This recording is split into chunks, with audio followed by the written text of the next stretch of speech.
Welcome to Scholar Circle. My name is Manoj Singh and you are watching Electrostatic Numericals. बच्चों, अगर आप class 11th और class 12 के student हैं और आप जेई नीट एस्पिरेंट हैं और आप किसी भी कॉम्पिटिटिव एग्ज़ाम का प्रिपरेशन कर रहे हैं लाइक CUET, तो बच्चों ये न्यूमेरिकल आपके लिए बहुत ही इम्पोर्टेंट होने वाला है। अगर बच्चों आपको ये न्यूमेरिकल सिर्फ सॉल्व ही नहीं करना है बल्कि इस न्यूमेरिकल का रिजल्ट भी याद रखना है, क्योंकि बहुत से बार MCQ में ये क्वेश्चन आ जाता है। तो MCQ में अगर ये क्वेश्चन आ गया है तो आपको सिर्फ रिजल्ट से मतलब है, क्योंकि सिर्फ आपको टिक करना है वहाँ पे सॉल्यूशन नहीं करना है। तो ये चीज़ आप वही तभी कर पाएंगे बच्चों जब आपको इसका रिजल्ट याद होगा। तो सिर्फ हम इस न्यूमेरिकल को सॉल्व ही नहीं करेंगे बल्कि इसके हम रिजल्ट को भी याद रख लेंगे। चलिए बच्चों, फटाफट विदाउट वेस्टिंग टाइम हम इस न्यूमेरिकल को स्टार्ट करते हैं। इसके पहले बेटा मैं एक आपको बात बता दूं कि हमारा एक छोटा सा चैनल है स्कॉलर सर्कल। तो अगर आपने इस चैनल को सब्सक्राइब नहीं किया है उसके प्लेलिस्ट में चले जाएं, और प्लेलिस्ट में एक हमने प्लेलिस्ट बनाया हुआ है क्लास 12th फिजिक्स का, जिसमें हमने सारे लेक्चर्स और numericals free of cost provide किया हुआ है। आप जाके सारे लेक्चर्स और न्यूमेरिकल को वहाँ पर आराम से विजिट कर सकते हैं। तो बच्चों चलो आज का न्यूमेरिकल स्टार्ट करते हैं, जो कि है find the ratio of electrostatic force and gravitational force between two electrons separated by A distance small r। Okay, बड़ा ही प्यारा सा क्वेश्चन है। अच्छा, अगर आपको ये फास्ट लग रहा हो तो आप अपने वीडियो को स्लो भी कर सकते हैं। तो बच्चों देखो, इलेक्ट्रॉन पार्टिकल है और इस पार्टिकल के पास चार्ज भी होता है। क्योंकि इलेक्ट्रॉन पार्टिकल है इसलिए इसके पास मास भी होगा, और अगर बच्चों किसी भी पार्टिकल के पास मास होता है तो वो ग्रेविटेशनल फोर्स एक्ट कर सकता है। क्योंकि इलेक्ट्रॉन के पास चार्ज भी है तो इलेक्ट्रोस्टैटिक फोर्स भी एक्ट कर सकता है। इसीलिए क्वेश्चन में कहा हुआ है कि इलेक्ट्रोस्टैटिक फोर्स और ग्रेविटेशनल फोर्स का हमको रेशियो निकालना है।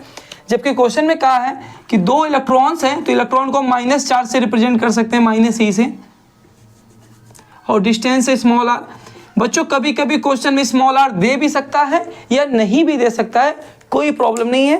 क्योंकि अभी आप देखोगे डेरिवेशन में जैसे हम फॉर्मूला इसके लिए डिराइव करेंगे स्मॉल r कैंसिल हो जाने वाला है, उसकी कोई वैल्यू नहीं है यहाँ पे। ओके, शुरू करते हैं बेटा। हमें क्वेश्चन पूछा है कि इलेक्ट्रोस्टैटिक फोर्स और ग्रेविटेशनल फोर्स की वैल्यू क्या होगी, रेशियो क्या होगा।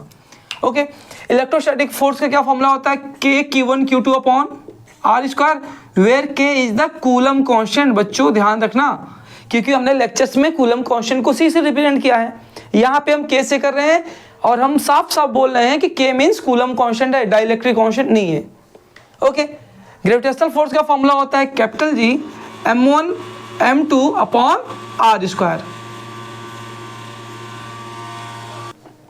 बच्चों ये r² से r² तो कैंसिल हो जाएगा और यहाँ पे मिलेगा बच्चों Q1 Q2। बच्चों इलेक्ट्रॉन के पास चार्ज E है तो यहाँ पे हम डायरेक्ट E² ले लेंगे।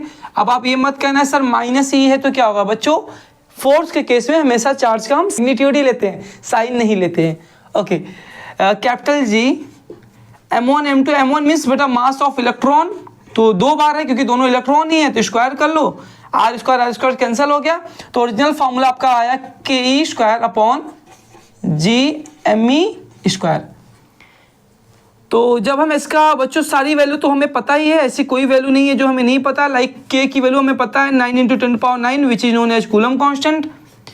E की वैल्यू पता है which is charge on one electron 1.6 × 10⁻19 Coulomb, square कर लो बच्चों। G की वैल्यू भी पता है 6.67 × 10⁻11, एंड मास ऑफ इलेक्ट्रॉन की वैल्यू भी पता है 9.1 × 10⁻31। अब अगर आपके मन में आ रहा होगा कि सर क्या ही पता है, हमें तो याद ही नहीं है, तो बच्चों याद कर लेना, क्योंकि इतनी कुछ स्पेसिफिक वैल्यू तो आपको याद ही होनी चाहिए। ओके, जैसे बच्चों हम इसको सॉल्व करेंगे तो इसकी जो वैल्यू आएगी अप्रोक्सीमेटली 10⁻43 आने वाली है। और आप इस रिजल्ट को याद भी कर लेना कि टू इलेक्ट्रॉन के केस में इलेक्ट्रोस्टैटिक फोर्स और ग्रेविटेशनल फोर्स का रेशियो 10⁻43 आता है। कभी कभी क्वेश्चन में थोड़ा सा उल्टा कर सकता है, यहाँ पे ग्रेविटेशनल फोर्स दे के यहाँ पे इलेक्ट्रोस्टैटिक फोर्स दे देगा, तो उस केस में 10⁻43 आएगा। तो आपको परेशान नहीं होना है, क्योंकि आपको पता है इलेक्ट्रोस्टैटिक फोर्स बड़ा होता है, ग्रेविटेशनल फोर्स छोटा होता है, तो इन दोनों का रेशियो एक पॉजिटिव वैल्यू ही आएगी, या कहिए ग्रेटर देन 1 वैल्यू आएगी। पॉजिटिव नहीं बेटा, ग्रेटर देन 1 वैल्यू ही आएगी। अगर यहाँ पे ग्रेविटेशनल फोर्स दे दे, यहाँ पे इलेक्ट्रोस्टैटिक फोर्स दे दे, तो आपको पता है कि ग्रेविटेशनल फोर्स स्मॉल होता है, इलेक्ट्रोस्टैटिक फोर्स उसके कंपेयर में लार्ज होता है तो ये वैल्यू 1 से छोटी आती है, यानी 10⁻⁻43 हो जाता। तो इस केस में +43 होगा। बच्चों यही सेम क्वेश्चन को वो 2 इलेक्ट्रॉन्स के जहाँ 2 प्रोटॉन्स के लिए भी रिपीट कर सकता है। तो फटाफट आप 1 सेकंड में स्क्रीनशॉट लो, फिर हम बात करते हैं। ओके बच्चों, सेम क्वेश्चन को 2 इलेक्ट्रॉन नहीं 2 प्रोटॉन के लिए भी कह सकता है। क्वेश्चन को हम फटाफट चेंज करते हैं, यहाँ पे 2 इलेक्ट्रॉन्स नहीं बल्कि 2 प्रोटॉन्स भी हो सकता है। 2 प्रोटॉन्स मीन्स मैं यहाँ पे पॉजिटिव चार्ज दिखा दे रहा हूँ तो आपको क्लियर हो जाएगा कि ये दोनों प्रोटॉन्स हैं। ओके, तो उस केस में बेटा चार्ज की वैल्यू तो बच्चों चेंज होगा नहीं, वो तो ई ही रहने वाला है। हाँ, मास चेंज हो जाएगा, यहाँ मास ऑफ इलेक्ट्रॉन के जहाँ मास ऑफ प्रोटॉन हो जाने वाला है तो ये वैल्यू चेंज हो जाएगी। मास की वैल्यू जो कि 9.1 था वो 1.67 हो जाएगा और 10⁻⁻27 हो जाएगा, क्योंकि मास ऑफ प्रोटॉन 1.67 इंटू 10⁻⁻27 होता है। तो इस समय जब बच्चों इसको सॉल्व करोगे तो आपके 2 प्रोटॉन के केस में ये वैल्यू आएगी 10⁻36। ये बच्चों आपको रिजल्ट याद भी रखना है, सिर्फ सॉल्व ही नहीं करना है घर पे बैठ के, इसको याद भी रखना है। क्योंकि कॉम्पिटिटिव एग्जाम में जैसा कि हमने बताया डायरेक्ट एमसीक्यू में क्वेश्चन आता है तो आपको रिजल्ट याद होना चाहिए, वहाँ पे सॉल्व करने का कोई मतलब नहीं है। अब बच्चों बात करते हैं कि अगर एक इलेक्ट्रॉन और एक प्रोटॉन का केस दे दें तो हम कैसे करेंगे। तो फटाफट इसका भी स्क्रीनशॉट ले लो, फिर बात करते हैं। ओके, तो बच्चों अगर एक proton between N electron and the proton,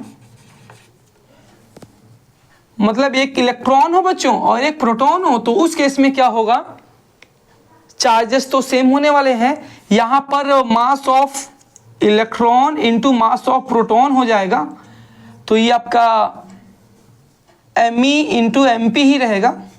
okay, तो ओवरऑल यहाँ पर आपको प्रोटॉन और इलेक्ट्रॉन दोनों के मास से मल्टीप्लाइड करना पड़ेगा, ये एक स्टेप थोड़ा सा बड़ा हो जाएगा। ये मास ऑफ प्रोटॉन हो गया और मास ऑफ इलेक्ट्रॉन से आपको मल्टीप्लाइड करना पड़ेगा, which is equal to 9.1 into 10⁻31। और बच्चों जब हम इसको सॉल्व करते हैं तो ये आता है 10⁻39। याद रखना इसका कोई भी यूनिट नहीं होगा, क्योंकि बच्चों हम रेशियो निकाल रहे हैं, इस बात को आपको याद रखना है। हाँ, तो ये बच्चों वैल्यू आएगी 10⁻39। तो आपको सिंपल सा सॉल्व भी करने आना चाहिए और प्लस इसका रिजल्ट भी आपको याद होना चाहिए। तो क्वेश्चन कई बार आता है कि इलेक्ट्रोस्टैटिक फोर्स और ग्रेविटेशनल फोर्स का जो रेशियो होगा वो कितना होगा। तो फटाफट हम इसको शॉर्टकट में भी एक बार क्विक रिवीजन कर लेते हैं।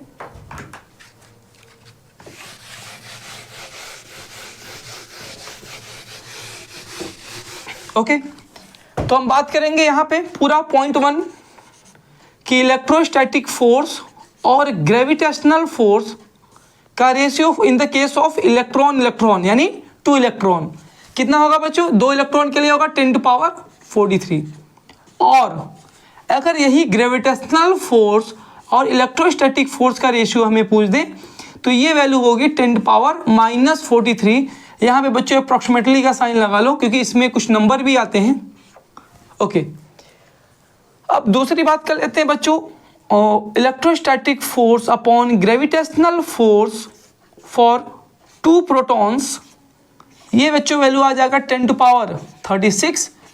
और अगर यही वैल्यू ग्रेविटेशनल फोर्स और इलेक्ट्रोस्टैटिक फोर्स का रेशियो पूछ दे सेम केस के लिए तो ये बच्चों वैल्यू हो जाएगा 10⁻36। ओके, थर्ड केस की बात करते हैं। अगर एक इलेक्ट्रॉन और एक प्रोटॉन के लिए बात पूछे, यानी electrostatic force upon gravitational force between 1 electron and proton, तो उस केस में ये वैल्यू आती है 10⁻39। अगर बच्चों इसका जस्ट अपोजिट पूछ दे, like gravitational force upon electrostatic force for an electron and proton, तो ये बच्चों वैल्यू हो जाएगी 10⁻39। तो बच्चों ये सारी वैल्यू आपको माइंड में याद रखनी है, प्लस इसको ये वैल्यू कहाँ से आया है ये भी वैल्यू आपको पता होना चाहिए। तो ये लेक्चर बच्चों, ये न्यूमेरिकल वाला लेक्चर यहीं एंड होता है। इसी के साथ ये वीडियो एंड होता है और ये न्यूमेरिकल भी एंड होता है। Thank you very much.